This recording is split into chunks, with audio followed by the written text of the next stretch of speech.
Hello everyone, welcome back to my class. I'm Dr. Indrani Gatti. Today I'm going to cover the script selection criteria for the calculation of indices on both BSE and NSE, right? So now let's deal with this part. Before going to that, let us discuss about BSE and NSE, right? So then I will speak about what are the criteria for the selection of scripts to calculate the indices. Okay. As all of you have heard about S&P, BSE, Sensex, it is a sensitive index also, right? First compiled in the year 1986. So the base year is 1986 and S&P, BSE, Sensex is the basket of 30 constituent stocks representing a stock of large, liquid and representative companies, right? So andre illi S&P BSE Sensex ಅಂತ ನಾವು ಹೇಳ್ತಾ ಇದ್ವಿ. ಮೊದಲು ಬರೀ BSE Sensex ಅಂತ ಹೇಳ್ತಾ ಇದ್ವಿ.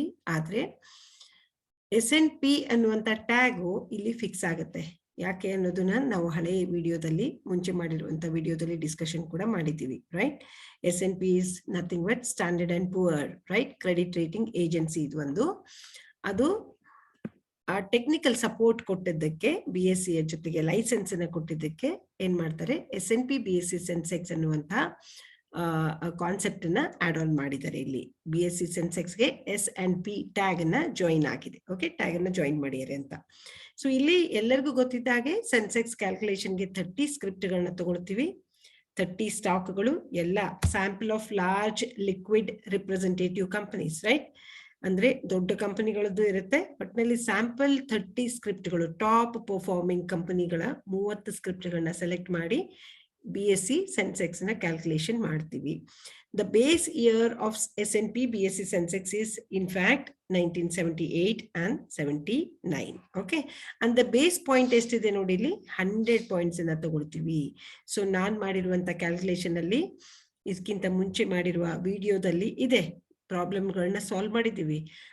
Price weighted index ಅನ್ನ ಕ್ಯಾಲ್ಕುಲೇಟ್ ಮಾಡ್ಬೇಕಾದ್ರೆ, ರೈಟ್, ಈಕ್ವಲ್ ವೇಟೆಡ್ ಇಂಡೆಕ್ಸ್ ನ ಕ್ಯಾಲ್ಕುಲೇಟೆಡ್ ಮಾಡ್ಬೇಕಾದ್ರೆ ಬೇಸ್ ವ್ಯಾಲ್ಯೂನ ನಾವು ತಗೊಂಡಿರೋದು 100. ಅಂದ್ರೆ 100 ಎಲ್ಲಿ ತಗೊಳ್ತೀವಿ ಅಂದ್ರೆ ಸೆನ್ಸೆಕ್ಸ್ ಕ್ಯಾಲ್ಕುಲೇಷನ್ ಮಾಡ್ಬೇಕಾದ್ರೆ ಅಥವಾ BSE ನಲ್ಲಿ ಯಾವುದೇ ಇದನ್ನ ಇಂಡೈಸಸ್ ಗಳನ್ನ, ಬೇರೆ ತರನಾದಂತ ಇಂಡೈಸಸ್ ಗಳಿದೆಯಲ್ಲ, sectoral indices, broad based indices, benchmark indices ಎಲ್ಲ ಕಲ್ತಿದ್ದೀರಿ. ಸೊ ಅದು ಯಾವುದೇ ಮಾಡೋದಿದ್ರು ಕೂಡ ಬೇಸ್ ವ್ಯಾಲ್ಯೂನ, ಬೇಸ್ ಪಾಯಿಂಟ್ಸ್ ನ ಎಷ್ಟು ತಗೊಳ್ತೀವಿ, 100. ವೆರಾಸ್ ನಿಫ್ಟಿ ನಲ್ಲಿ ಎಷ್ಟಿದೆ, it is 1000 point, right? So ಇಲ್ಲಿ the index was initially calculated based on the full market capitalization. So ಈ ಫುಲ್ ಮಾರ್ಕೆಟ್ ಕ್ಯಾಪಿಟಲೈಸೇಷನ್ ಅಂದ್ರೆ ಏನು ಅಂತ ಎಲ್ಲರಿಗೂ ಗೊತ್ತು. What is this? Number of shares outstanding, number of shares outstanding, okay, ಎಷ್ಟು total number of shares ಇದೆ ಅದಕ್ಕೆ market price ಅನ್ನ ತಗೊಂಡು ಮಲ್ಟಿಪ್ಲೈ ಮಾಡ್ತೀವಲ್ಲ, ಅವಾಗ ನಮ್ಗೆ ಏನು ಗೊತ್ತಾಗುತ್ತೆ, ಮಾರ್ಕೆಟ್ ಕ್ಯಾಪಿಟಲೈಸೇಷನ್ ವ್ಯಾಲ್ಯೂ ಎಷ್ಟು ಅಂತ ಗೊತ್ತಾಗುತ್ತೆ. Value of the company we can assess by taking into consideration the number of shares outstanding multiplied by market price. Okay, so ಇದನ್ನ ಮಾಡಿದಾಗ ನಮ್ಗೆ ಗೊತ್ತಾಗುತ್ತೆ. ಅಂದ್ರೆ ಮುಂಚೆ ಎಲ್ಲ ಇಂಡೆಕ್ಸ್ ಅನ್ನ ಕ್ಯಾಲ್ಕುಲೇಟ್ ಮಾಡ್ಲಿಕ್ಕೆ ಫುಲ್ ಮಾರ್ಕೆಟ್ ಕ್ಯಾಪಿಟಲೈಸೇಷನ್ ಮೆಥಡಾಲಜಿನ ಬಳಕೆ ಮಾಡಿಬಿಟ್ಟು ಈ ಇಂಡೆಕ್ಸ್ ಗಳ ಕ್ಯಾಲ್ಕುಲೇಷನ್ ನ ಮಾಡ್ತಾ ಇದ್ರು. ಆದ್ರೆ 2003 ಆನ್ವರ್ಡ್ಸ್, ಸೆಪ್ಟೆಂಬರ್ 1st 2003 ಇಂದ ಏನ್ ಶುರು ಮಾಡಿದ್ರು ಅಂದ್ರೆ, not the full market capitalization but the free float market capitalization ಅನ್ನುವಂಥ ಮೆಥಡಾಲಜಿನ ಅಳವಡಿಸ್ಕೊಂಡ್ರು. So what is this free float ಅನ್ನೋದು ಕೂಡ ಎಲ್ಲರಿಗೂ ಗೊತ್ತಿದೆ. Free float market capitalisation is nothing but ನಾವಿಲ್ಲಿ ಒಂದು ಫ್ಯಾಕ್ಟರ್ ನ ಕ್ಯಾಲ್ಕುಲೇಟ್ ಮಾಡ್ತೀವಿ. Okay, what is that? ಅಲ್ಲಿ ಪ್ರೊಮೋಟರ್ ಸ್ಟೇಕು, ಗವರ್ಮೆಂಟ್ ಸ್ಟೇಕು ಅದನ್ನೆಲ್ಲ ತೆಗೆದು ಹಾಕಿ, ಅಂದ್ರೆ ಎಕ್ಸ್ಕ್ಲೂಡ್ ಮಾಡಿ, ಫ್ರೀ ಆಗಿ ಮಾರ್ಕೆಟ್ ಅಲ್ಲಿ ಟ್ರೇಡ್ ಆಗ್ತಾ ಇರುವಂತ ನಂಬರ್ ಆಫ್ ಶೇರ್ಸ್ ಅನ್ನು ಮಾತ್ರ ಕನ್ಸಿಡರ್ ಮಾಡಿಬಿಟ್ಟು ನಾವಿಲ್ಲಿ ಫ್ರೀ ಫ್ಲೋಟ್ ಮಾರ್ಕೆಟ್ ಕ್ಯಾಪಿಟಲೈಸೇಷನ್ ನ ಕ್ಯಾಲ್ಕುಲೇಟ್ ಮಾಡ್ತೀವಿ. ಓಕೆ, ಸೊ ಈ ಮಾರ್ಕೆಟ್ ಕ್ಯಾಪಿಟಲೈಸೇಷನ್ ಒಂದು ಇಂಡೆಕ್ಸ್ ನ, ಈ ಮೆಥಡಾಲಜಿನ ಅಳವಡಿಸ್ಕೊಂಡು ಇಂಡೆಕ್ಸ್ ಗಳ ಕ್ಯಾಲ್ಕುಲೇಷನ್ ನ ಮಾಡ್ತೀವಿ, ರೈಟ್? ಸೊ ಇಲ್ಲಿ BSE free float market capitalization ಅನ್ನುವಂಥ ಕಾನ್ಸೆಪ್ಟ್ ನ ಸ್ವಲ್ಪ ಅರ್ಥ ಮಾಡ್ಕೊಳ್ಳೋಣ. The free float is a measure of actual availability of stock of a company in the market for public investment. So idenri actual availability of stocks. So number of shares, number of stock ಎಷ್ಟು available ಇದೆ public investment ಮಾಡಲಿಕ್ಕೆ, so ಗವರ್ಮೆಂಟ್ದವ್ರದ್ದು promoter stake, trust stake ಅದನ್ನೆಲ್ಲ exclude ಮಾಡಿ ತೆಗೆದುಬಿಟ್ಟು ಉಳಿದಿರುವಂತ pure public investment ಮಾಡಲಿಕ್ಕೆ, ಎಷ್ಟು trade ಮಾಡಲಿಕ್ಕೆ, ಬೈ ಅಂಡ್ ಸೆಲ್ ಮಾಡಲಿಕ್ಕೆ ಎಷ್ಟು ಅವೈಲೇಬಲ್ ಇದೆಯಲ್ಲ ಅದನ್ನ ಮಾತ್ರ ಮೆಜರ್ ಮಾಡ್ತಾರೆ. ಅದು ಹೇಗೆ ಅಂದ್ರೆ ಮಾರ್ಕೆಟ್ ಪ್ರೈಸ್ಗೆ ತಗೊಂಡ್ಬಿಟ್ಟು ಮಲ್ಟಿಪ್ಲೈ ಮಾಡಿಬಿಟ್ಟು ಈ ಫ್ರೀ ಫ್ಲೋಟ್ measure ಮಾಡ್ತಾರೆ. Okay, free float factor is used for calculating the free float market capitalization of a company, and free float market capitalization takes into consideration only those equity shares issued by the company that are readily available for trading in the market. So ಯಾವುದು number of shares market ಅಲ್ಲಿ trade ಮಾಡ್ಲಿಕ್ಕೆ readily available ಇದೆಯೋ ಅಂತ number of shares ಅನ್ನ ತಗೊಂಡು ಅದಕ್ಕೆ multiplied by market price ಅನ್ನ ಹಾಕಿದಾಗ ನಮ್ಗೆ ಫ್ರೀ ಫ್ಲೋಟ್ ಮಾರ್ಕೆಟ್ ಕ್ಯಾಪಿಟಲೈಸೇಷನ್ ನ ಕಂಡು ಹಿಡಿತೀವಿ ಇಲ್ಲಿ ಅಂತ. ಓಕೆ, ಸೊ ಇಲ್ಲಿ ಸ್ಕ್ರಿಪ್ಟ್ ಸೆಲೆಕ್ಷನ್ ಕ್ರೈಟೀರಿಯಾ ಹೇಗ್ ಮಾಡ್ತಾರೆ ಅನ್ನುವಂತ ಕಾನ್ಸೆಪ್ಟ್ ಗೆ ಬರ್ತೀವಿ. ಎಲ್ಲಿ BSE ನಲ್ಲಿ script selection criteria for the BSE Sensex ಏನ್ ಮಾಡ್ತೀವಿ ನೋಡಿ. The security selection and review criteria is based on the objective of ಎರಡು ಉದ್ದೇಶಗಳನ್ನ ಹಿಡ್ಕೊಂಡು ಈ ಸೆಕ್ಯೂರಿಟಿ ಸೆಲೆಕ್ಷನ್ ನ ಮಾಡ್ತಾರೆ. ಮತ್ತೆ ರಿವ್ಯೂ ಅಂದ್ರೆ ಚೇಂಜ್ ಮಾಡ್ಬೇಕಾಯ್ತು ಇರುವಂತ 30 ಸ್ಕ್ರಿಪ್ಟ್ಗಳಲ್ಲಿ ಒಂದು ಕಂಪನಿದು ತೆಗೆದು ಇನ್ನೊಂದು ಕಂಪನಿನ ಆಡ್ ಆನ್ ಮಾಡ್ಬೇಕಾಯ್ತು, ಒಂದೆರಡು ಕಂಪನಿಯ ಸ್ಕ್ರಿಪ್ಟ್ಗಳನ್ನ ತೆಗೆದು ಬೇರೆ 2 ಕಂಪನಿಯ ಸ್ಕ್ರಿಪ್ಟ್ಗಳನ್ನ ಆಡ್ ಮಾಡ್ಬೇಕಾದ್ರೆ ರಿವ್ಯೂ ಮಾಡ್ಬೇಕಾಗತ್ತೆ. ಓಕೆ, ಸೊ ಈ ಸೆಲೆಕ್ಷನ್ ಮತ್ತೆ ರಿವ್ಯೂ ಕ್ರೈಟೇರಿಯಾ ಮಾಡ್ಬೇಕಾದ್ರೆ 2 ಮೂಲ ಉದ್ದೇಶಗಳನ್ನ ಇಟ್ಕೊಂಡಿದ್ದಾರೆ. The first one is transparency and the second one is simplicity. ಅಂದ್ರೆ ಈ ಸೆಕ್ಯೂರಿಟೀಸ್ ನಥಿಂಗ್ ಬಟ್ ಸ್ಕ್ರಿಪ್ಟ್ ಅಥವಾ ಶೇರ್ ಸೆಲೆಕ್ಷನ್. ಓಕೆ, ಸೊ ಈ ಸೆಕ್ಯೂರಿಟಿ ಸೆಲೆಕ್ಷನ್ ಮಾಡ್ಬೇಕಾದ್ರೆ ಒಂದು ಪಾರದರ್ಶಕತೆಯನ್ನ ಮೇಂಟೈನ್ ಮಾಡಬೇಕು, ಇನ್ನೊಂದು simplicity. Calculation of indices should be very much simple, right? So ಈ ಸಿಂಪ್ಲಿಸಿಟಿ ಮತ್ತೆ ಟ್ರಾನ್ಸ್ಪರೆನ್ಸಿ ಇವೆರಡು ಪ್ರಿನ್ಸಿಪಲ್ಸ್ ನ ಅಳವಡಿಸ್ಕೊಂಡು, ಅಂದ್ರೆ ಆಬ್ಜೆಕ್ಟಿವ್ಸ್ ಇವೆರಡು ಉದ್ದೇಶಗಳನ್ನ ಇಟ್ಟುಕೊಂಡು ಈ ಸೆಕ್ಯೂರಿಟಿ ಸೆಲೆಕ್ಷನ್ ನ ಮತ್ತೆ ರಿವ್ಯೂ ಕ್ರೈಟೀರಿಯಾಗಳನ್ನ ಮಾಡ್ತಾರೆ. ಸೊ ಇಂಡೆಕ್ಸ್ ರಿವ್ಯೂ ಫ್ರೀಕ್ವೆನ್ಸಿ ಎಷ್ಟು ಸಲ, ಎಷ್ಟು ದಿನಕ್ಕೊಂದು ಸಲ, ಎಷ್ಟು ದಿನಕ್ಕೊಮ್ಮೆ ಈ ಇಂಡೆಕ್ಸ್ ನ ರಿವ್ಯೂ ಮಾಡ್ತಾರೆ, ಫ್ರೀಕ್ವೆನ್ಸಿ ಆಗಿದೆ ಅಂದಾಗ the index committee meets every quarter to review all the BSE indices including S&P BSE Sensex. So ಈ ಬೆಂಚ್ ಮಾರ್ಕ್ ಇಂಡೈಸ್ ಇದೆಯಲ್ಲ ಯಾವ್ದು ಹೇಳಿ, S&P BSE Sensex ಅನ್ನೋದೇನು ಹೇಳ್ತೀವಲ್ಲ ಇದಕ್ಕೆ ಬೆಂಚ್ ಮಾರ್ಕ್ ಇಂಡೈಸ್ ಅಂತ ಹೇಳ್ತೀವಿ. ಇದ್ರ ಜೊತೆಗೆ ಬೇರೆ ಬೇರೆ ಇಂಡೆಕ್ಸ್ ಗಳನ್ನ ಕ್ಯಾಲ್ಕುಲೇಟ್ ಮಾಡ್ತೀವಿ ಅಥವಾ ಇಂಡೈಸಸ್ ಗಳನ್ನ ಕ್ಯಾಲ್ಕುಲೇಟ್ ಮಾಡ್ತೀವಿ. ಸೊ ಆ ಎಲ್ಲಾ ಇಂಡೈಸಸ್ ನ ಕ್ಯಾಲ್ಕುಲೇಟ್ ಮಾಡ್ಬೇಕಾದ್ರೆ, ರಿವ್ಯೂ ಮಾಡ್ಬೇಕಾದ್ರೆ ಈ ಕಮಿಟಿ ಇದೆ, ಏನು ಇಂಡೆಕ್ಸ್ ಕಮಿಟಿ ಅಂತ ಇದೆ. ಆ ಇಂಡೆಕ್ಸ್ ಕಮಿಟಿ ಎವ್ರಿ 3 ತಿಂಗಳಿಗೊಮ್ಮೆ, ಎವ್ರಿ ಕ್ವಾರ್ಟರ್ಗೆ, ಪ್ರತಿ ಕ್ವಾರ್ಟರ್ಗೆ, okay, quarter is of 3 months. So 3 ತಿಂಗಳು ಮುಗಿತಿದ್ದ ಹಾಗೆ ನಿಮ್ಗೆಲ್ಲರಿಗೂ ಗೊತ್ತು, ಮಾರ್ಚ್ ಅಲ್ಲೊಮ್ಮೆ, ಜೂನ್ ಅಲ್ಲೊಮ್ಮೆ, ಸೆಪ್ಟೆಂಬರ್ ಅಲ್ಲೊಮ್ಮೆ, ಆಮೇಲೆ ಡಿಸೆಂಬರ್ ಒಮ್ಮೆ. ಸೊ ಈ ರೀತಿ ಕ್ವಾರ್ಟರ್ಗಳು ಫಿಕ್ಸ್ ಆಗಿರುತ್ತೆ. ಸೊ ಪ್ರತಿ ಕ್ವಾರ್ಟರ್ಗೆ ಇವರು ಎಲ್ಲಾ ಕಂಪನಿಗಳದ್ದು, ಟಾಪ್ ಪರ್ಫಾರ್ಮಿಂಗ್ ಕಂಪನಿಗಳದ್ದು ಮಾರ್ಕೆಟ್ ಕ್ಯಾಪಿಟಲೈಸೇಷನ್ ತೆಗೆದು ಅಲ್ಲಿಂದ ಫ್ರೀ ಫ್ಲೋಟ್ ಮಾರ್ಕೆಟ್ ಕ್ಯಾಪಿಟಲೈಸೇಷನ್ ತಗೊಂಡು ಅಲ್ಲಿಂದ ವೇಟ್ಸ್ ನ ಅಸೈನ್ ಮಾಡಿ ರಿವ್ಯೂ ಮಾಡಿ ಯಾವ ಕಂಪನಿಯ ಸ್ಕ್ರಿಪ್ಟ್ಗಳು ಅಲ್ಲಿ ಇರಬೇಕು ಅಂತ ಡಿಸೈಡ್ ಆಗುತ್ತೆ. So in case of revision in the index constituents, the announcement of the incoming and outgoing security is made 6 weeks in advance. So ನೋಡಿ ಏನ್ ಮಾಡ್ತಾರೆ, ಯಾವ್ದಾದ್ರು ಹೊಸ 2 ಸ್ಕ್ರಿಪ್ಟ್ಗಳು, ಹೊಸ 4 ಸ್ಕ್ರಿಪ್ಟ್ಗಳು ಅಥವಾ ಹೊಸದ್ 1 ಸ್ಕ್ರಿಪ್ಟ್ ನ ಈ ಇಂಡೆಕ್ಸ್ ಸ್ಟಾಕ್ ಅಲ್ಲಿ ಅಡ್ ಆನ್ ಮಾಡ್ತಾ ಇದ್ರೆ ಅಥವಾ ಅಲ್ಲಿಂದ ತೆಗಿತಾ ಇದ್ರೆ ಅವ್ರನ್ನ ತೆಗೆದುಹಾಕಿ ಬೇರೆ ಕಂಪನಿಗಳ ಹೆಸರುಗಳನ್ನ ಒಳಗೆ ಹಾಕೊಂಡು ಇರುವಂತಹ ಸ್ಕ್ರಿಪ್ಟ್ಗಳನ್ನ ತೆಗೆದು ಹಾಕ್ತಾ ಇದ್ರು. ಯಾಕಂದ್ರೆ ಅವೆಲ್ಲ ಕ್ವಾಲಿಫೈಯಿಂಗ್ ಕ್ರೈಟೀರಿಯಾಸ್ ಇರುತ್ತೆ ನೋಡಿ, ಆ ಕ್ರೈಟೀರಿಯಾನ ಕ್ವಾಲಿಫೈ ಮಾಡಿದ್ರೆ ಮಾತ್ರ ಅವುಗಳನ್ನ ಕೌಂಟ್ ಮಾಡ್ತಾರೆ. ಬರೀ ಮಾರ್ಕೆಟ್ ಕ್ಯಾಪಿಟಲೈಸೇಷನ್ ಜಾಸ್ತಿ ಇದೆ ಅಥವಾ ಫ್ರೀ ಫ್ಲೋಟ್ ಮಾರ್ಕೆಟ್ ಕ್ಯಾಪಿಟಲೈಸೇಷನ್ ಜಾಸ್ತಿ ಇದ್ರೆ ಅವ್ರನ್ನ ಒಳಗಡೆ ತೆಗೆದುಕೊಳ್ಳೋದಿಲ್ಲ. There are compliance rules and regulations. So ಇವನ್ನ ಎಷ್ಟು ವಾರ ಮುಂಚಿತವಾಗಿ ಮಾಡ್ತಾರೆ ಅಂದ್ರೆ 3 ತಿಂಗಳಿಗೆ ಒಂದ್ಸಲ ರಿವ್ಯೂ ಮಾಡ್ತಾರೆ. So 6 weeks is nothing but 1.5 months, right? So 6 ವಾರಗಳು ಮುಂಚಿತವಾಗ್ಲೇನೆ ಯಾವ ಕಂಪನಿ ಔಟ್ ಗೋಯಿಂಗ್ ಸೆಕ್ಯೂರಿಟಿ ಇದೆ, ಯಾವ ಕಂಪನಿದು ಇನ್ಕಮಿಂಗ್ ಸೆಕ್ಯೂರಿಟಿ ಇದೆ ಅನ್ನೋದನ್ನ ಮುಂಚಿತವಾಗ್ಲೇ ಡಿಸೈಡ್ ಮಾಡ್ತಾರೆ. ಆಕ್ಚುಯಲ್ ಇಂಪ್ಲಿಮೆಂಟೇಷನ್ ಮಾಡೋಕ್ಕಿಂತ ಮೊದಲು ಇಂಡೆಕ್ಸ್ ಅಲ್ಲಿ ಇನ್ಕ್ಲೂಡ್ ಮಾಡ್ತಾ ಇದೀವಿ ಅಥವಾ ಎಕ್ಸ್ಕ್ಲೂಡ್ ಮಾಡ್ತಾ ಇದೀವಿ ಅಂತ ತೇರಿಸ್ಬೇಕಾಗತ್ತೆ. ಸೊ 1.5 ತಿಂಗಳು ಅಥವಾ 6 ವಾರ ಮುಂಚಿತವಾಗ್ಲೇ ಈ ಡಿಸಿಷನ್ ನ ಮಾಡ್ತಾರೆ. ಮತ್ತೆ ಅದ್ರ ಜೊತೆಗೆ ಸೇಬಿ ರಿಕ್ವೈರ್ಮೆಂಟ್ಸ್ ಅನ್ನ ಫುಲ್ಫಿಲ್ ಕೂಡ ಮಾಡ್ಬೇಕಾಗತ್ತೆ. Securities and Exchange Board of India ಇದೆಯಲ್ಲ, it has given certain requirements. So according to the SEBI requirements, this is to be made by the BSE Bombay Stock Exchange. Okay, so ಇಲ್ಲಿ selection criteria ವಿಚಾರ ಮಾಡಿದಾಗ criteria for selection of the scripts for the calculation of indices ಗಳನ್ನ ಮಾಡಬೇಕಾದ್ರೆ index formulate ಮಾಡಬೇಕಾದ್ರೆ ಯಾವ criteria ತಗೊಳ್ತೀವಿ ಅಂದಾಗ broadly BSE Bombay stock exchange ನಲ್ಲಿ 2 ಕ್ರೈಟೇರಿಯಾಗಳು ಕ್ಯಾಟಗರೈಸೇಷನ್ ಮಾಡ್ತಾರೆ. ಒಂದು quantitative criteria, another one is called as qualitative criteria. Okay, so what are the things which fit into the qualitative ಮತ್ತೆ quantitative ಯಾವ್ಯಾವ್ದು ಬರುತ್ತೆ ಅನ್ನೋದು ನೋಡೋಣ. Qualification criteria BSE Sensex ಅಲ್ಲಿ ಫಸ್ಟ್ ಬಂತು quantitative criteria ಅಂತ. So what does it mean? It is quantitative criteria ಅಂದ್ರೆ numbers ನೆಲ್ಲ ತೆಗೆದುಕೊಳ್ತಾರೆ.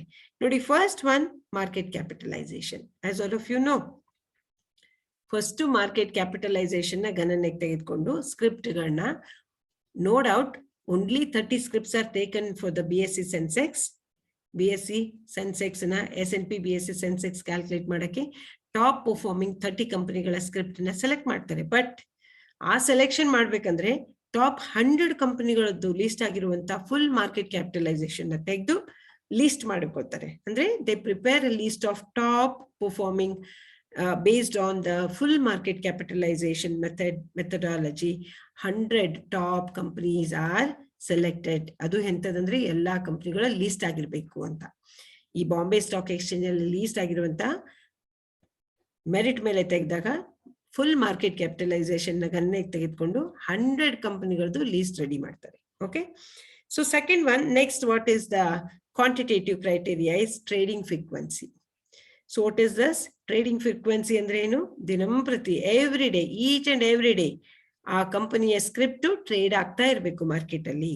The security should have been traded on each and every trading day for the last 1 year. So at least ಹೋದ 1 ವರ್ಷದಲ್ಲಿ ಆ 1 ವರ್ಷದ data ತೆಗೆದುಕೊಂಡಾಗ trading day ಯಾವಾಗಿದೆಯೋ ಅವಾಗ ಪ್ರತಿಯೊಂದು ದಿನಾನು ಈ ಕಂಪನಿಯ ಶೇರು ಯಾವ ಕಂಪನಿಯ ಶೇರ್ ನ ಸ್ಕ್ರಿಪ್ಟ್ ನ ಸೆಲೆಕ್ಟ್ ಮಾಡಿರಲ್ಲ ಆ ಕಂಪನಿಯ ಶೇರು ಟ್ರೇಡ್ ಆಗ್ತಾ ಇರಬೇಕು. That is called as trading frequency. Each and every day it should be there on the trading days. Okay, and third criteria is average daily trades. So ಇಲ್ಲೇನ್ ಬಂತು? The security should be among the top 150 listed by average number of trades per day for the last 1 year. So average trades na ಎಷ್ಟು on an average base ಅಲ್ಲಿ ಕಂಪನಿಯ 150 ಕಂಪನಿಗಳದ್ದು ಅವರೇಜಸ್ ತೆಗಿತಾರೆ. ಎಷ್ಟು amount ಇಂದು trade ಆಗಿದೆ, daily trade ಆಗಿರೋದು ಎಷ್ಟು ಅಂತ average ತೆಗೆದು ಈ ಟಾಪ್ 150 ನಲ್ಲಿ ಅದು ಕೂಡ ಇರುತ್ತೆ. So average daily turn over next criteria ಬಂತು. ಇದೆಲ್ಲ ಕ್ವಾಂಟಿಟೇಟಿವ್ ಅಂತ ಹೇಳ್ತಾ ಇದೀವಿ, ಅಂದ್ರೆ ನಂಬರ್ಸ್ ಮೇಲೆ ವರ್ಕ್ ಆನ್ ಆಗೋದು. Okay, so average daily turn over, the security should be among the top 150 companies listed by average value of shares traded per day for the last 1 year. So ಮೇಲೇನು ಏನ್ ಬಂತು? average daily trade ಇರಬೇಕು ಮತ್ತೆ ಇಲ್ಲಿ average daily turnover ಇರಬೇಕು. So top 150 ಕಂಪನಿಗಳಲ್ಲಿ ಆ average ವ್ಯಾಲ್ಯೂನ calculate ಮಾಡ್ತಾರಲ್ಲ ಅದರಲ್ಲಿ ಈ ಕಂಪನಿಯ ಶೇರು ಕೂಡ ಸ್ಕ್ರಿಪ್ಟ್ ಕೂಡ ಇರಬೇಕಾಗತ್ತೆ. Okay, next fifth criteria is industry representation. So company ಯಾವ ಕಂಪನಿನ ಸೆಲೆಕ್ಟ್ ಮಾಡಿದರೆ ಪರ್ಟಿಕ್ಯುಲರ್ ಇಂಡಸ್ಟ್ರಿನ ರಿಪ್ರೆಸೆಂಟ್ ಮಾಡೋ ಹಾಗಿರ್ಬೇಕು. ಅಂದ್ರೆ ಟಾಪ್ ಕಂಪನಿಗಳಲ್ಲಿ ಅದರ ಹೆಸರು ಕೂಡ ಇರಬೇಕು. And that should have to represent one or the other industrial area. Okay, ಇಂಡಸ್ಟ್ರಿನ ರಿಪ್ರೆಸೆಂಟ್ ಮಾಡ್ತಾ ಇರುತ್ತೆ. And the sixth quantitative criteria for the selection of script for the calculation of indices is listed history of at least 1 year on BSE. So Bombay Stock Exchange ಅಲ್ಲಿ Sensex calculation ಮಾಡಕ್ಕೆ ಅಥವಾ other indices on the BSE ನಲ್ಲಿ ಬೇರೆ indices ಅನ್ನ calculate ಮಾಡ್ಲಿಕ್ಕೆ ಈ script selection ಮಾಡ್ತಾ ಇರ್ತಾರೆ. ಅವಾಗ listed history of at least 1 year on BSE Bombay stock exchange ಅಲ್ಲಿ ಇದ್ರದ್ದು ಲೀಸ್ಟ್ ಆಗಿರುವಂತ ಹಿಸ್ಟ್ರಿನ ಕೂಡ ನೋಡ್ತಾರೆ. ಓಕೆ, ಸೊ ಕಂಪನಿ ಲೀಸ್ಟ್ ಆಗಿರ್ಬೇಕು ಮತ್ತೆ ಅದ್ರ ಹಿಸ್ಟ್ರಿ, ಅದ್ರ ಕ್ರೈಟೇರಿಯಾ ಎಲ್ಲ ಲೀಗಲಿ ಕಂಪ್ಲೈನ್ಸ್ ಆಗಿದೆಯೋ ಇಲ್ವೋ ಅಂತ ಅದನ್ನೆಲ್ಲ ಚೆಕ್ ಮಾಡ್ಕೊಂಡ್ಬಿಟ್ಟು ಈ ಕಂಪನಿಯದ್ದು ಸೆಲೆಕ್ಷನ್ ಮಾಡ್ತಾರೆ. ಸೊ ಸೆಕೆಂಡ್ ಬಂತು ಕ್ವಾಂಟಿಟೇಟಿವ್ ಆದ ಮೇಲೆ second criteria qualitative criteria. We have delt with the quantitative criteria. ಆ ಕ್ರೈಟೇರಿಯಾದಲ್ಲಿ 6 ಪಾಯಿಂಟ್ ಬಂತು. ಮಾರ್ಕೆಟ್ ಕ್ಯಾಪಿಟಲೈಸೇಷನ್ ನೋಡ್ತಾರೆ, ಟ್ರೇಡಿಂಗ್ ಫ್ರೀಕ್ವೆನ್ಸಿ ನೋಡ್ತಾರೆ, average daily trades ಎಷ್ಟಾಗಿದೆ, average daily turnover ಎಷ್ಟಾಗಿದೆ, ಇಂಡಸ್ಟ್ರಿ ರಿಪ್ರೆಸೆಂಟ್ ಮಾಡುತ್ತಾ, ಯಾವ ಇಂಡಸ್ಟ್ರಿನ ರಿಪ್ರೆಸೆಂಟ್ ಮಾಡ್ತಾ ಇದೆ, then listed history of at least 1 year on BSE. So ಇಷ್ಟೆಲ್ಲ 6 ಗಣನೆಗೆ ತೆಗೆದುಕೊಂಡ್ಮೇಲೆ ಈ ಕ್ವಾಲಿಟೇಟಿವ್ ಕ್ರೈಟೇರಿಯಾ ಕೂಡ ಬಹಳ ಇಂಪಾರ್ಟೆಂಟ್. ಬರೀ ಕ್ವಾಂಟಿಟೇಟಿವ್ ಅಷ್ಟೇ ಅಲ್ಲ, ಕ್ವಾಲಿಟೇಟಿವ್ ಕ್ರೈಟೇರಿಯಾ. ಏನ್ ಮಾಡ್ತಾರೆ ಕ್ವಾಲಿಟೇಟಿವ್ ಕ್ರೈಟೇರಿಯಾದಲ್ಲಿ? ಟ್ರ್ಯಾಕ್ ರೆಕಾರ್ಡ್ ನೋಡ್ತಾರೆ ನೋಡಿ. Track record in the opinion of the committee, ಇದೇನು ಸೆಲೆಕ್ಷನ್ ಕಮಿಟಿ ಇರುತ್ತಲ್ಲ, ಇಂಡೈಸಸ್ ಕಮಿಟಿ, ಇಂಡೆಕ್ಸ್ ಗಳನ್ನ ಫಾರ್ಮುಲೇಟ್ ಮಾಡುವಂತ ಕಮಿಟಿ ಇರುತ್ತಲ್ಲ, ಸೊ ಅದರ ಒಪಿನಿಯನ್ ಅಲ್ಲಿ the company should have an acceptable track record. So at least ಎಲ್ಲರೂ ಆ ಕಮಿಟಿ ಮೆಂಬರ್ಸ್ ಅಕ್ಸೆಪ್ಟ್ ಮಾಡ್ಕೊಳ್ಬೇಕು, ಒಳ್ಳೆ ಕಂಪನಿ ಇದೆ, ಇದ್ರ ಟ್ರ್ಯಾಕ್ ರೆಕಾರ್ಡ್ ಚೆನ್ನಾಗಿದೆ, ಎವ್ರಿ ಇಯರ್ ಅದ್ರದ್ದು ಪ್ರಾಫಿಟ್ ಗ್ರೋತ್ ಆಗ್ತಾ ಇದೆ, ಡಿವಿಡೆಂಡ್ ಚೆನ್ನಾಗಿ ಕೊಡ್ತಾ ಇದ್ದಾರೆ, ರೈಟ್?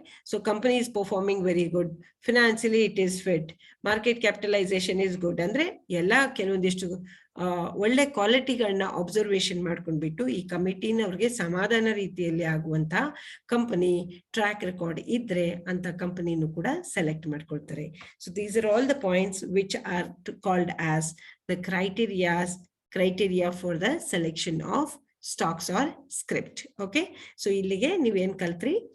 ಸ್ಕ್ರಿಪ್ಟ್ ಸೆಲೆಕ್ಷನ್ ಮಾಡ್ಬೇಕಾದ್ರೆ ಏನೇನು ಕ್ರೈಟೀರಿಯಾಗಳನ್ನ ಗಣನೆಗೆ ತೆಗೆದುಕೊಂಡು ಸ್ಕ್ರಿಪ್ಟ್ ಸೆಲೆಕ್ಷನ್ ಮಾಡ್ತಾರೆ ಅಂತ. Okay, now I hope all of you are following this. And the next comes, that is all about BSE we have dealt with.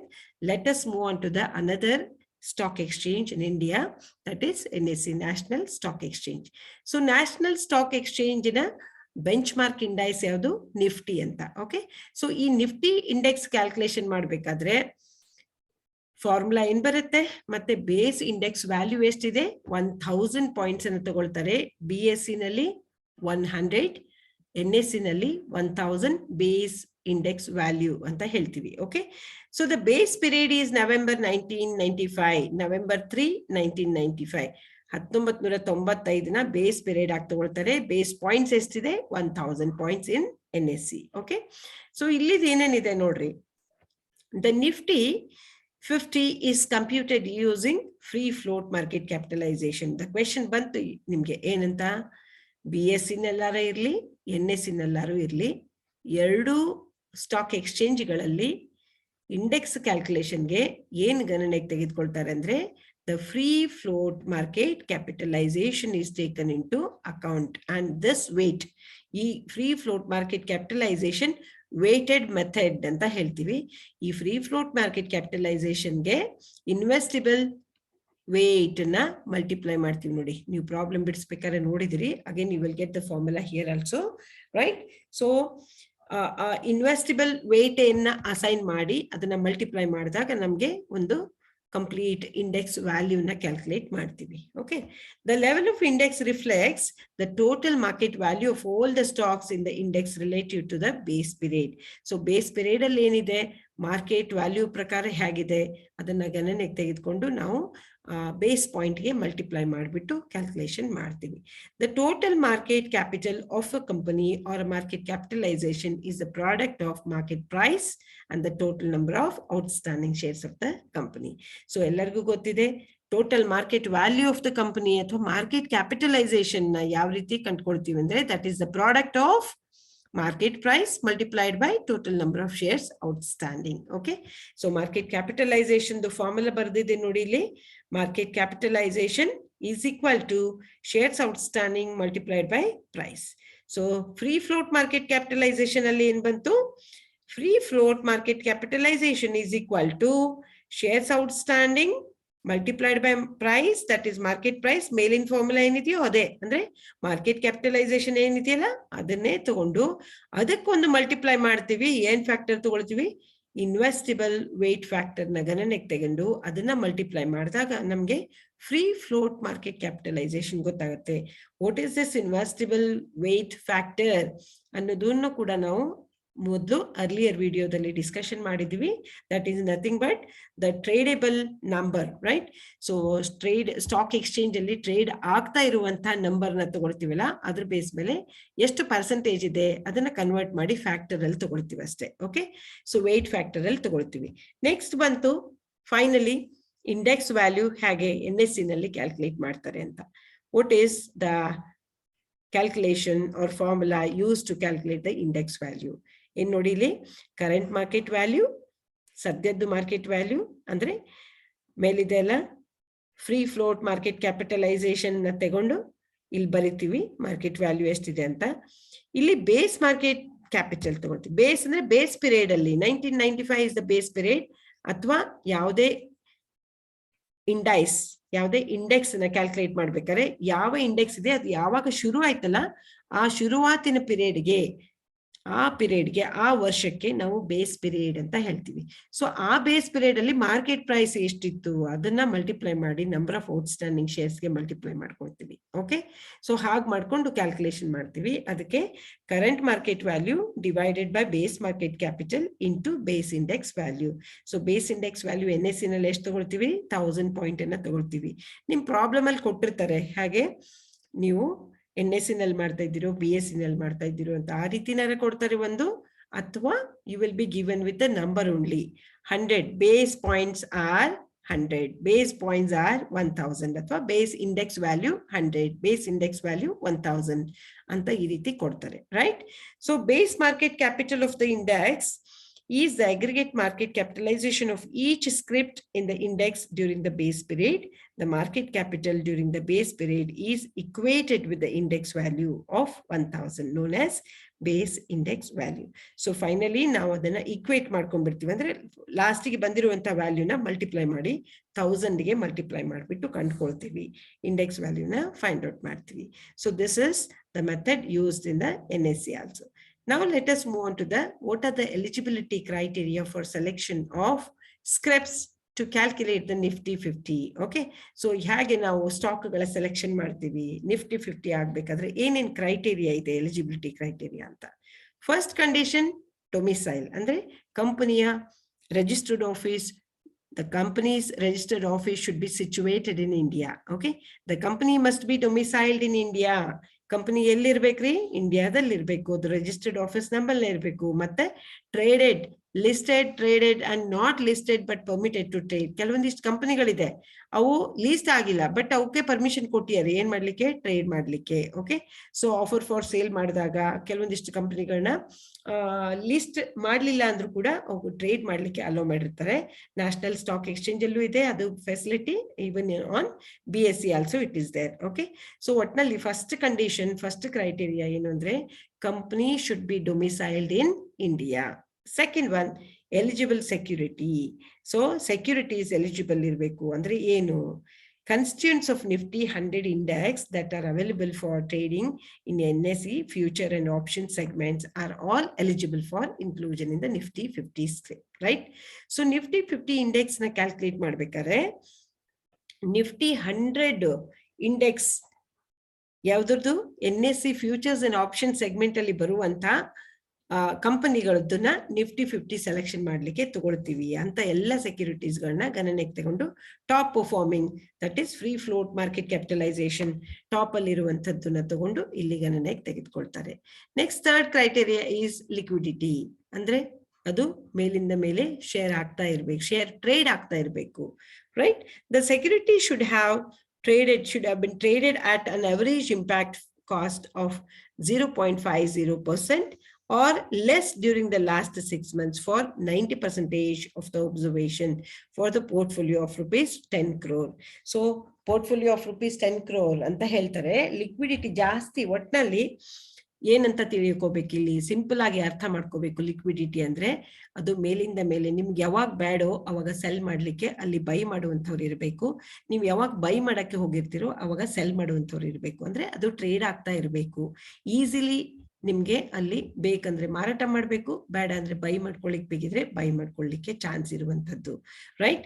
So fourth one is float adjusted market capitalization. ಇದನ್ನ ನೋಡಿದಿರಿ, float adjusted is nothing but free float market capitalization ಹೇಳ್ತೀವಲ್ಲ ಅದೇ, ಆದ್ರೆ ಇಲ್ಲಿ average ನ ತಗೊಂಡು the average free float market capitalisation is at least ಎಷ್ಟಿರ್ಬೇಕ್ರಿ? 1.5 times the average free float market capitalization of the smallest constituent in the index.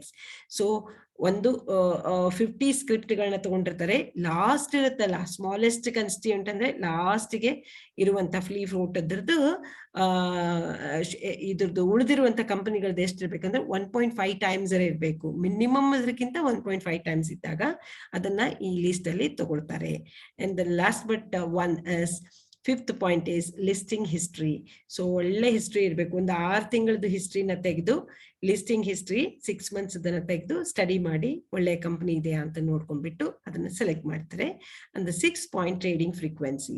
So ಮೇಲಿಂದ ಮೇಲೆ trade ಆಗ್ತಾ ಇರ್ಬೇಕಂದ್ರೆ 100% ಲಾಸ್ಟ್ 6 ಮಂತ್ಸ್ ಇಂದ ಕಂಟಿನ್ಯೂಸ್ ಆಗಿ ಅದು ಮಾರ್ಕೆಟ್ ಅಲ್ಲಿ ಟ್ರೇಡಿಂಗ್ ಡೇ ದಿನ trade ಆಗ್ತಾ ಇದೆ ಅಂತದ್ದು ಒಂದು ಸ್ಕ್ರಿಪ್ಟ್ಗಳನ್ನ ಎಲ್ಲ ಸ್ಕ್ರಿಪ್ಟ್ಗಳನ್ನ ಸೆಲೆಕ್ಟ್ ಮಾಡಿ ಈ ಇಂಡೆಕ್ಸ್ ಕ್ಯಾಲ್ಕುಲೇಷನ್ಗೆ ಬಳಕೆ ಮಾಡ್ತಾರೆ. So these are all the eligibility criteria for the selection of Nifty 50 stocks or script selection ಅಂತಾನು ಹೇಳ್ಬೋದು. Okay, so here I conclude this. If you have any kind of problems in getting this, you can feel free, comment it in the comment box, and I will be answering over there. Okay, thank you very much. And in my next video, I'm going to discuss about the international indices also. Okay, thank you very much.